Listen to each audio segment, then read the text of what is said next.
Welcome sa isa na namang raw moto camping na ating gagawin mula sa kabundukan kung saan nagtatagpo ang tatlong probinsya. Yan ay ang Pangasinan, Nueva Vizcaya at Benguet.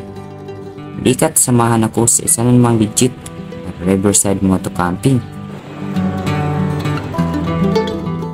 Hindi biro ang pagpunta dito dahil dadaan tayo sa malabanging daanan at tatawid tayo sa mga masisikip at mahabang hanging bridge.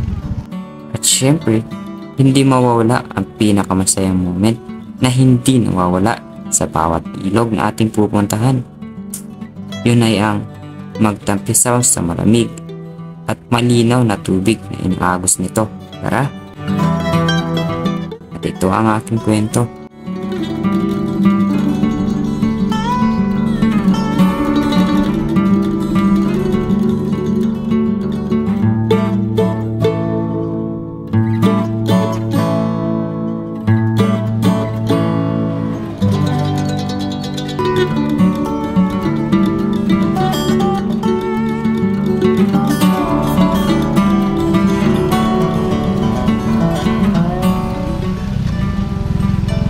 Welcome back sa panibago nating moto camping adventure dito lamang sa sakop ng Pangasinan. Backroad ito ng San Nicolas to Itugon, Benguet. Ito ay yung dinadaanan natin dito sa binabaybay natin itong kalsada na to. Ito backyard to. At lalo kanina doon sa baba medyo mataas ang akyatan doon.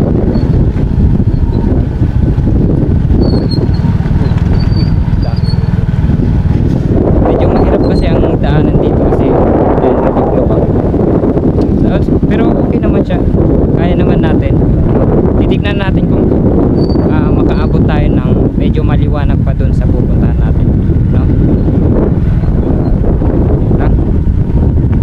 Ganda ng dinadaanan natin. Ewan ko lang kung ma-appreciate nyo sa video, no, sa camera. Pero ako ngayon kasi nag-enjoy sa dinadaanan natin.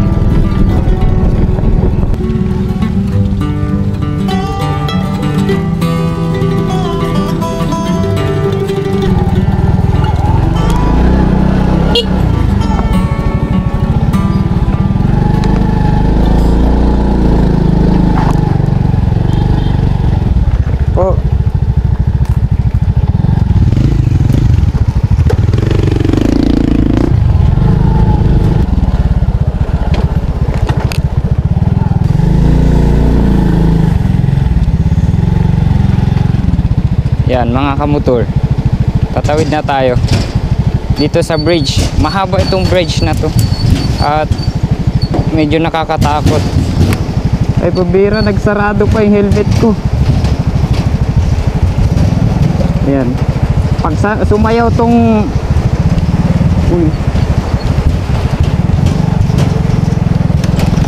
pag sumayaw tong tulay, sasayaw din yung motor mo.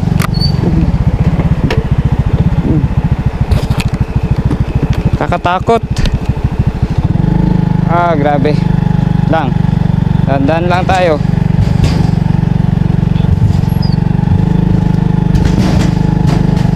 Ilang beses na rin ako nakakadaan dito,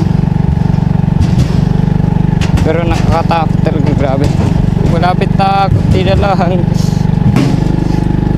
Ay grabe, uy lang. Ay, nakaraos din sa wakas. Nakarating na pala tayo sa location na ating pagpipwestuhan. At ang una nating gagawin ay magtayo muna tayo na ng tarp natin. Ito, naka-prepare na yung tali natin. Saka natin itayo yung tent natin. Dito lang din. Yan, sa gilid na yan. Sa gilid. Kasi ito yung napipwestuhan natin. Ito na yung pipwestuhan natin.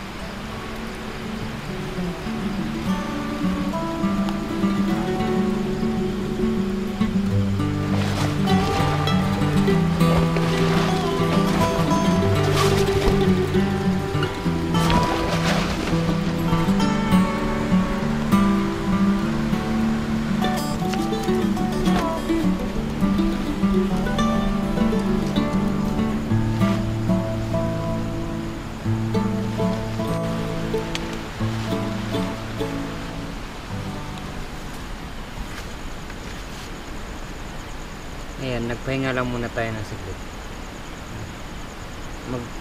Magbaba na tayo ng gamit natin. Dahil nakapagpahinga naman na tayo. Baba natin yung mga gamit natin.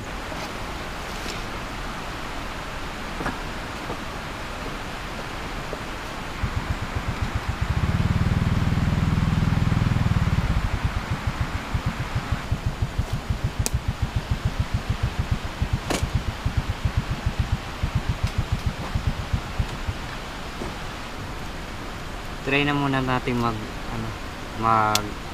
sunog para medyo matanggalan ng mga lumilipad-lipad. Dami kasing lumilipad sa ilaw. Magsindi muna tayo ng apoy. Tapos mamaya pakita ko kung anong dala natin.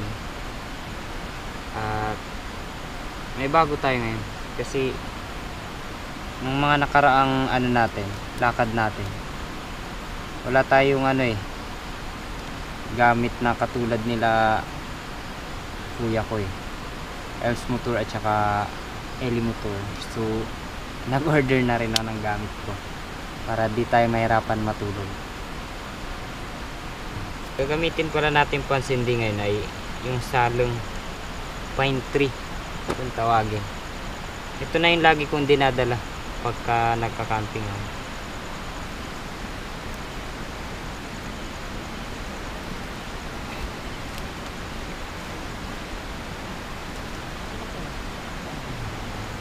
Ito pala yung bago sa atin.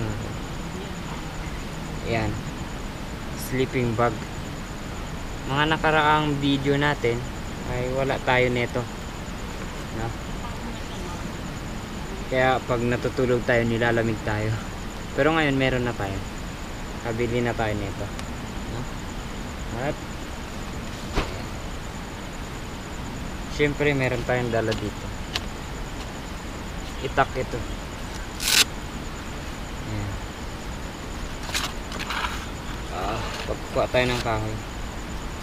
Ito pala yung mga dala nating pagkain natin na nakalagay sa U-box.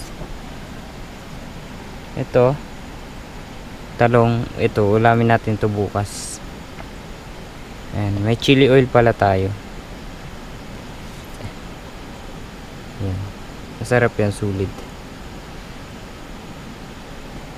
At syempre meron tayong kamatis dito at saka sibuyas para bukas yan. At meron din tayong ito yung ulamin natin, yung meat, karne ng baboy yan, no? At ito yung paglutuan natin. May bagoong din tayong dala. Nagdala na ako para sulit yan, masarap yan. At ito pala yung bigas natin. Ayan. Ito lang yung lagayan. Kasi kaso na tayo, kuha lang tayo ng bato.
Neto, Yun yung pangluto ng karne na uulamin natin yung gabi.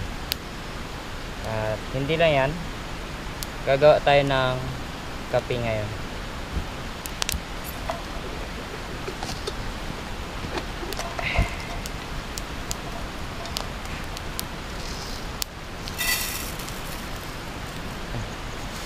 Pwede na yan. Malakas naman yung apoy eh. Kaya pwede natin gamitin yan.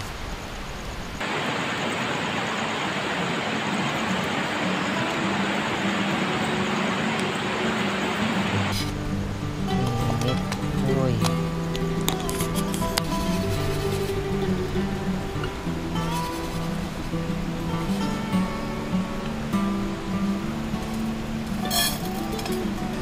Ayan. Okay na siya. Lagyan na natin siya dito. Nga pala, sa mga nanood sa last na video ko, bagamat matagal tayo naka-upload ngayon, ayan. Maraming salamat sa inyo, no, sa patuloy niyong panonood ng aking video ating ginagawa. Tuloy niyo po akong suportahan. Sa mga nagpapa-shoutout, i-ano na lang natin sa screen natin dyan, kasi di ko din na tandaan yung ibang mga, di ko nakilala yung mga nagpapa-shoutout. Sa mga nag-comment, ayan, i-ano ko na lang sa screen. Maraming salamat sa inyo. Kayo din ang dahilan kung bakit nandito ako ngayon nagmamoto camping, dahil sa pagmamahal nyo. Yung comment section, patunay lang na andyan kayo na sumusuporta sa akin sa mga video na ginagawa ko. Thank you. Maraming salamat sa inyo. Sa simpleng panonood ay malaking bagay na po yun. Ito pala yung ulam natin ngayong gabi. Yan, lulutuin pala natin dahil nagbaga na yung pinaapoy-apoy natin. Ito ang marinated to na karne ng baboy. Ang bango. Grabe.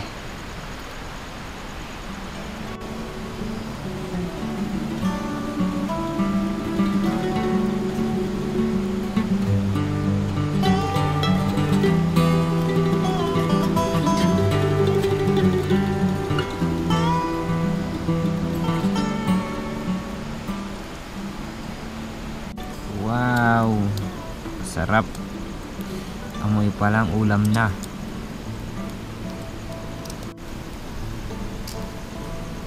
Malapit na siya maluto.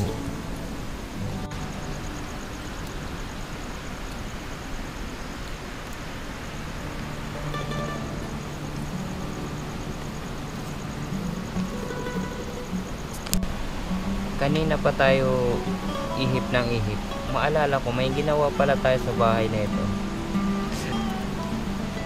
Pang-ihip to ng ayan, dugtong mo lang. Sinadya ko tarang ganito. Natatanggal siya para may pasok siya sa bag na maliit. Ayan, saka mo siya ikarga. Ayan. Pwede mo na siyang gamitin.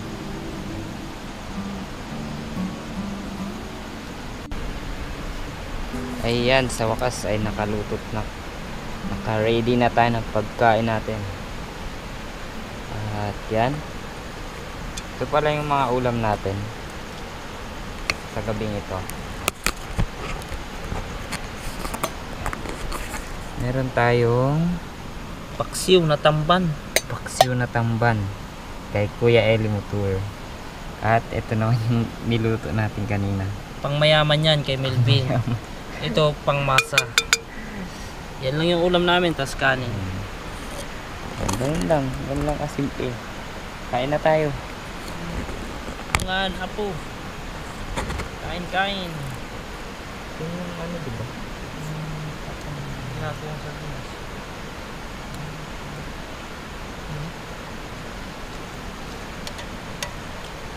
Sarap.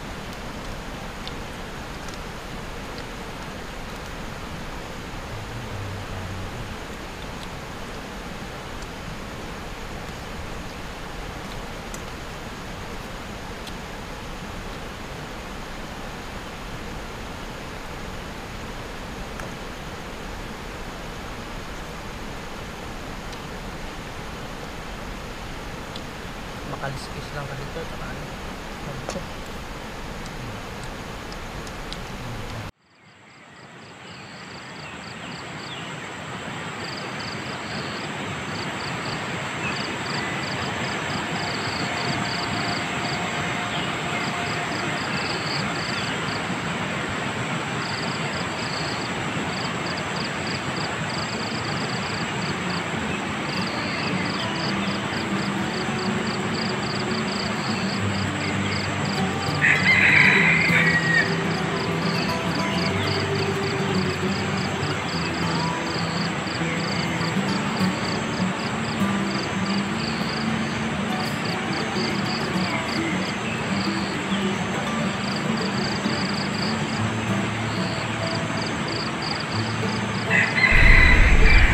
Welcome sa panibagong umaga na naman. Maya maya lang ay makikita natin o masisilayan natin ang pagbaba ng init dito sa atin. As of now, nagpapainit tayo ng kape. Pagigising lang natin. Ayan. Bread coffee yan. At para pang painit ng tiyan natin. Nga pala, ano na yun? Shout out pala kay Ma'am May Kasupang. Ma'am May Kasupang kasi? Oh. Ayun. Esotec General Merchandise. At Yan, Ma'am May, shout out sa inyo. Ito yung kape na binigay ninyo. May-ari siya. May-ari ng Isotec General Merchandise. Dealer sila ng ang tawag nito, mga medical equipment. Kaya kayo, kung meron kayong mga gustong bibilhin about medical equipment sa may kinalaman sa medical na mga kagamitan, pwede nyong kontakin si Ma'am May Kasupang. Yung page nila is Isotec General Merchandise. Pwede kayo mag-message doon. So ilagay na lang ni Melvin sa ano. Tsak! Ilagay na lang yung picture. Yan yung FB page nila.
habang niluluto natin yung kanin ay yung pinapain-in natin ay niluluto na rin natin yung talong. Ang luto na to ay tong pangalan ng ulam natin yan ay ensaladang talong. May kamatis, may sibuyas, bagoong. Ayan. Masarap yan. Bagoong.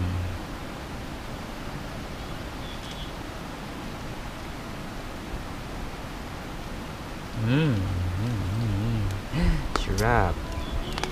Mas madami yung kamatis kaysa sa ano.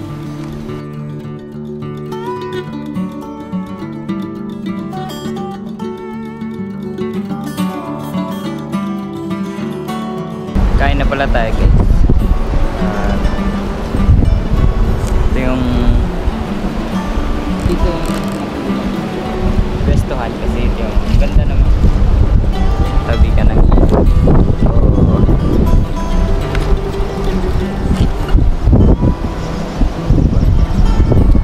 So, Kakamay na lang tayo sa ating pagkain dahil sa tabi naman tayo ng ilog. Pasensyahan nyo na, medyo mahangin kaya walang noise reduction.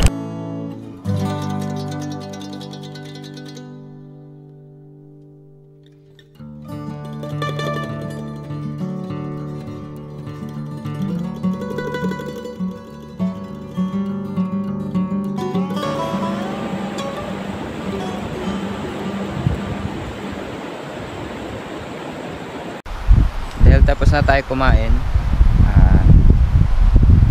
magligpit muna tayo ng ibang gamit natin para mamaya maliligo kami dyan sa ilog. Ayan, para naman ma-refresh tayo, no? Malamig kahit konti, minuto lang. Ayan. Medyo na ano na rin natin yung ibang mga gamit natin na naligpit na yung iba. Ayan, binaba ko na nga yung tent ko kasi ano, mahangin kanina eh. Binaba ko na siya. Yung tent natin kawawa naman eh. Tiyan mo, bali na kasi to. Bali na yung dalawang ano niya. At yung parting doon, bali na rin. Kaya binaba ko na. Ligpit na tayo ng konti.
Nanonood sa aking video, maraming salamat, at sa oras na ito ay hanggang dito na lang ang ating video, no? Maraming salamat sa inyong pagsubaybay sa lakad natin na ito, sa moto camping na ito. At kung hindi pa po kayo nakasubscribe sa aking YouTube channel, ay mag-subscribe na po kayo. Don't forget like nyo na rin, then mag-comment po kayo kung ano pong gusto nyo sabihin sa akin, or ano pong suggestion, or anong pwedeng gawin, kung anong kulang natin. Comment nyo lang dyan sa comment section natin. Maraming salamat sa inyo, at yan, pauwi na tayo. Thank you, bye bye.